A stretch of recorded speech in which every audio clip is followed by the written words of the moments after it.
ఎందుకు చేస్తా ఉన్నారో మీకే తెలియదు. అన్నిటికన్నా ఇక్కడ ఆశ్చర్యమైన క్వశ్చన్స్ కొన్ని అడుగుతా చూడండి. ఇది నిజంగా ఆశ్చర్యకరమైన క్వశ్చన్స్. అందరూ కూడా బాగా వినండి. Sensible questions.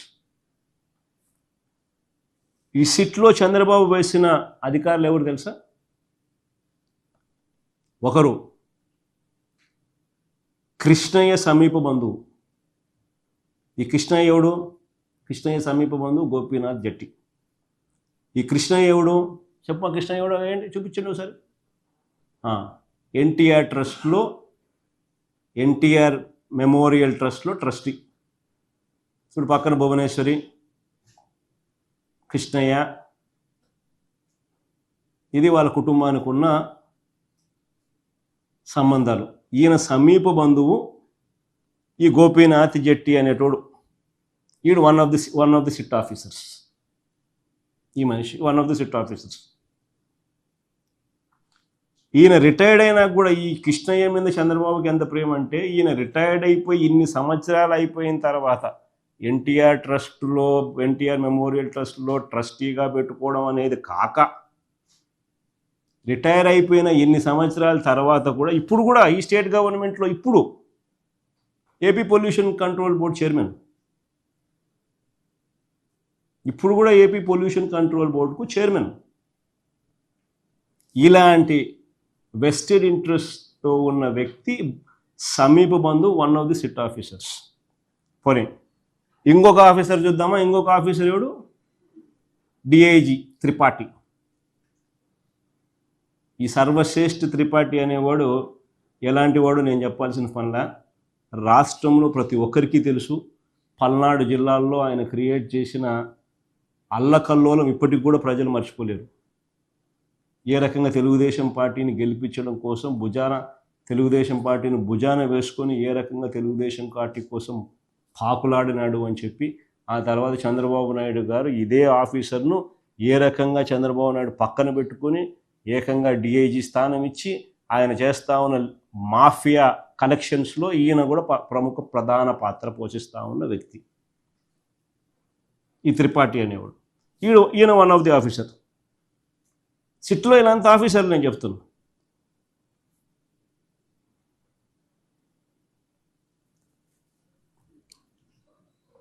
ఇంకా ఆశ్చర్యం,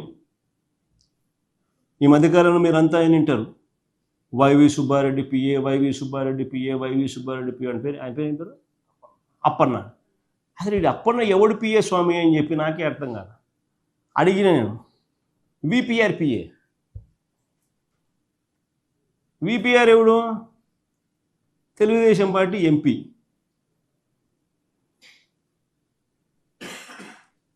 అవును, ఆయన చెక్ ఎవ్రీ మంత్ శాలరీ తీసుకుంటున్నాడు ఆయన దగ్గర నుంచి చెక్స్.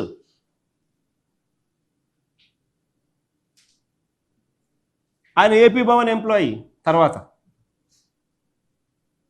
విపిఆర్ పిఏ, దాని తర్వాత ఏపీ భవన్ ఎంప్లాయీ. మరి ఎక్కడ వైవి సుబ్బారెడ్డి వచ్చినాడు పిక్చర్లోకి?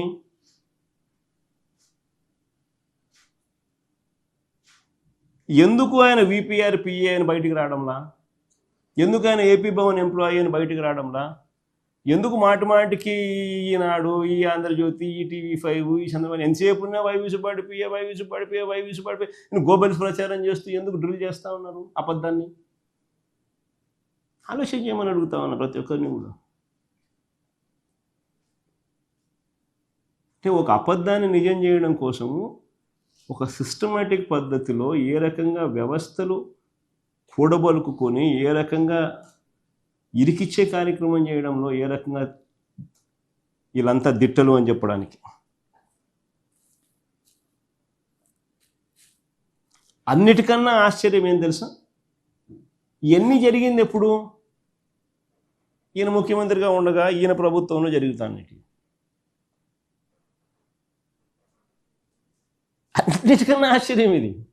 ఈయన ముఖ్యమంత్రిగా ఉండగా, ఈయన ప్రభుత్వంలో, ఈయన హయాంలో ఇవన్నీ టీటీడీలో జరుగుతూ ఉన్నాయి.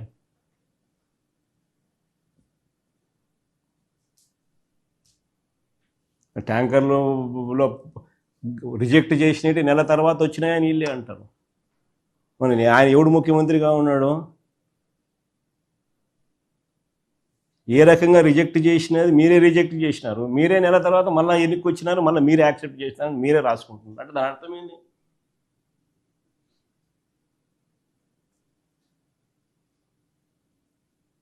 అంటే ఏ రకంగా ఒక అబద్ధాన్ని నిజం చెప్పడం కోసం అని చెప్పి వీళ్ళు పడతా ఉన్న అగసాట్లు నిజంగా చూస్తూ ఉంటే ఆశ్చర్యం కలిగిస్తాయి.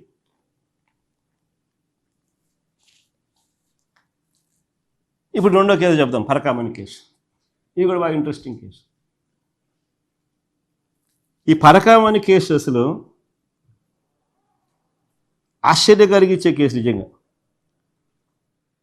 ఈరోజు నిజంగా పరకామణి అనేది అసలు కేసు ఏంది అని ఒకసారి చూస్తే, ఆ రోజు హుండీ డబ్బులు లెక్కిస్తూ లెక్కిస్తూ చిన్న చోరీ,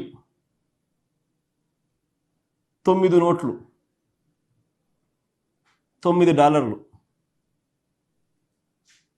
వర్త్ 72,000 ఇండియన్ కరెన్సీ, $9 నోట్. అది చోరీ, లెక్కిస్తూ చోరీ. ఆ దొంగను పట్టుకున్న పోలీసు అధికారి మరణించేలా చంద్రబాబు వ్యవస్థలను దిగజార్చాడు. ఆశ్చర్యం ఇది. డ్రైవ్ చేస్తా పోతారు, సరే వినండి మీరంతా. మీరు $72,000 విలువ చేసే $9 నోట్లను చోరీ చేస్తుండగా ఆ దొంగను పట్టుకోవడం నేరం అవుతుందా? నేను అడుగుతా ఉన్నా, ఆ దొంగను పట్టుకోవడం నేరం అవుతుందా? దీనికి ప్రాయశ్చిత్తంగా ఆ దొంగ కుటుంబ సభ్యులు 14 కోట్లు విలువైన వారి ఆస్తులను వారు దేవుడికి ఇవ్వడం తప్పవుతుందా?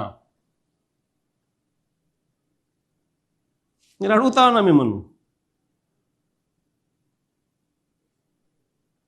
దీనికి ప్రాయశ్చిత్తంగా ఆ దొంగ కుటుంబ సభ్యులు 14 కోట్లు విలువైన వారి ఆస్తులను వారు దేవుడికి ఇవ్వడం తప్పవుతుందా? పోనీ దేశంలో అనేక చోట్ల అనేక ఆలయాల్లో ఇలాంటి ఘటనలు గతంలో జరిగాయి, కానీ ఎక్కడైనా ఇలా ఆస్తులు దేవుడికి ఇచ్చారా? నేను అడుగుతా ఉన్నా, అందరినీ ఆలోచన చేయమని అడుగుతా ఉన్నా. ఈ దొంగ దొరికినప్పుడు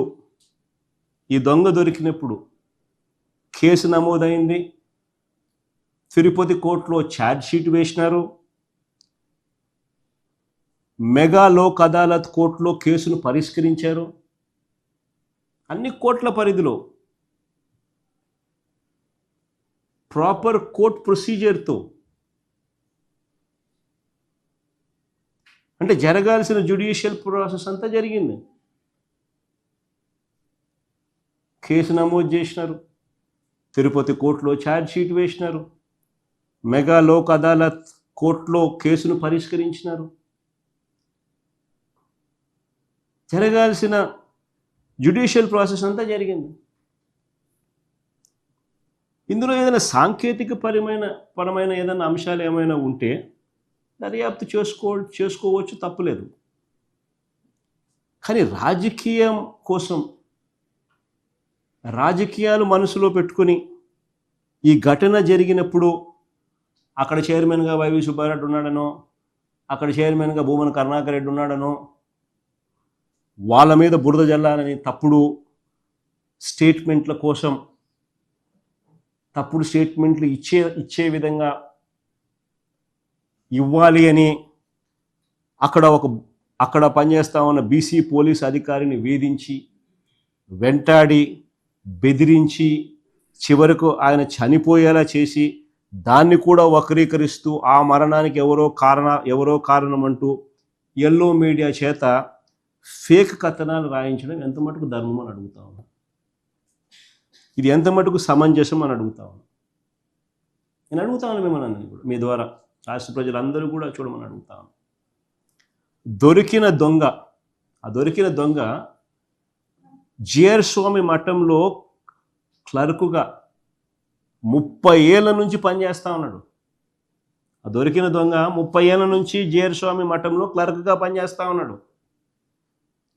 పరకామణి లెక్కింపులో ఎన్నో సంవత్సరాల నుంచి పాల్గొంటా ఉన్నాడు.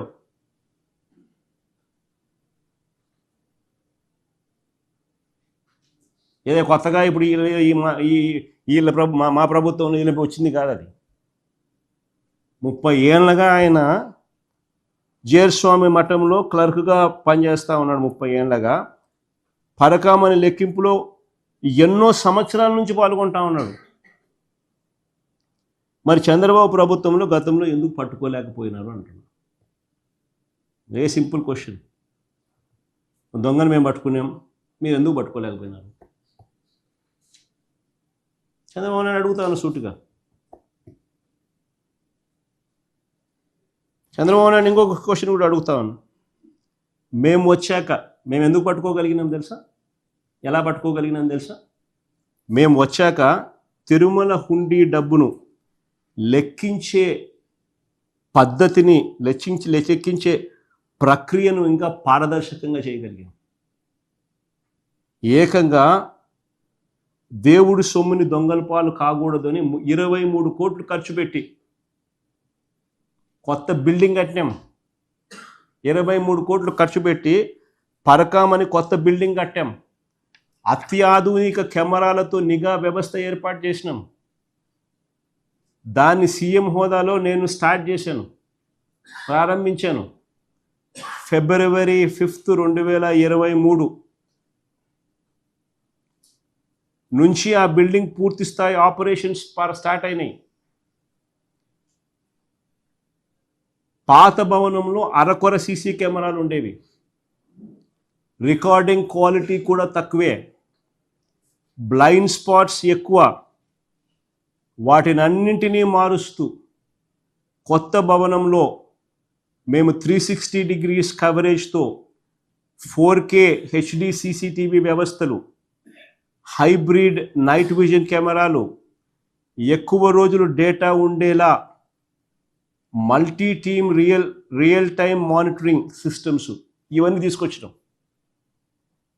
ఇవన్నీ చేసిన తర్వాత April 4, 2023 ఫిబ్రవరి 5, 2023 నుంచి బిల్డింగ్లో పూర్తి స్థాయి ఆపరేషన్ స్టార్ట్ చేసినాం. April 4, 2023లో దొంగతనం చేస్తూ ఈ వ్యక్తి పట్టుబడ్డాడు. చెప్పండి, ఎవడు మంచోళ్ళు? ఇంత గొప్ప వ్యవస్థను సృష్టించినందుకు మాపై నిందలా?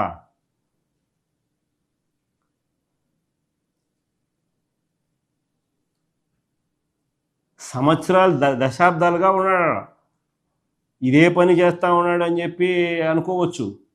చంద్రబాబు నాయుడు హయాంలో ఎవడు పట్టుకోలా, జరుగుతుంది.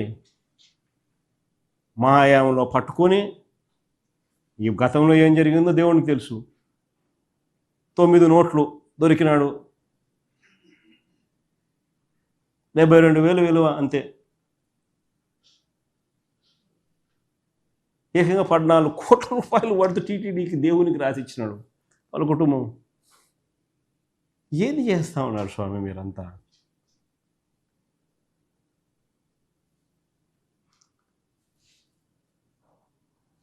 ఇంకా చెప్తా. పైగా నాకు ఆశ్చర్యం కలుగుతుంది నిజంగా ఈ మాటలు వింటే.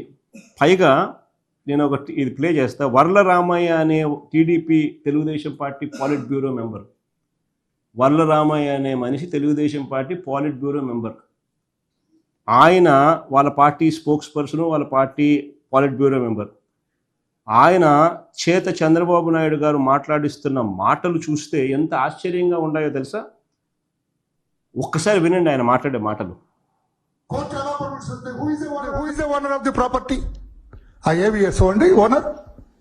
అందుకే కోర్టు కూడా తప్పు చేసిందా అన్న అనుమానం వస్తుంది నాకు. దీని మీద కూడా నేను ఆంధ్రప్రదేశ్ హైకోర్టు చీఫ్ జస్టిస్ గారిని సవినయంగా రిక్వెస్ట్ చేస్తూ ఉన్నా, మీ తరఫు నుంచి కూడా దర్యాప్తు చేయించాలి. How this case, such a serious case was taken with Lok Adalat, దర్యాప్తు చేయించాలని చెప్పి కూడా హైకోర్టు చీఫ్ జస్టిస్ గారిని నేను కోరుతున్నాను. Already there is a rumour floating at Tirupati. ఈ జడ్జి గారికి పైనుంచి ఎవరో జడ్జి ఇంకొక జడ్జి చెప్పారట. నేను అందుకు ఆ జడ్జి ఎవరైనా అట్లా అదంతా పెడుతుంటారు మనం. Everybody is a human. మనందరం మనుషులే. జడ్జి అయినా, ఆఫీసర్ అయినా, గవర్నర్ అయినా, రాష్ట్రపతి అయినా, ప్రైమ్ మినిస్టర్ అందరం మనుషులమే కదా. ఈ జడ్జి గారికి పైనున్న జడ్జి ఎవరో చెప్పారట పైనుంచి. ఆ జడ్జి ఎవరు, ఈ జడ్జి ఎవరు, ఏమిటిది అన్ని ఆ జడ్జి చెప్పినా ఈ జడ్జి చెప్పినా ఇన్స్పెక్టర్ జగన్మోహన్ దర్యాప్తు చేసినా జరిగింది అన్యాయం ఎవరికి?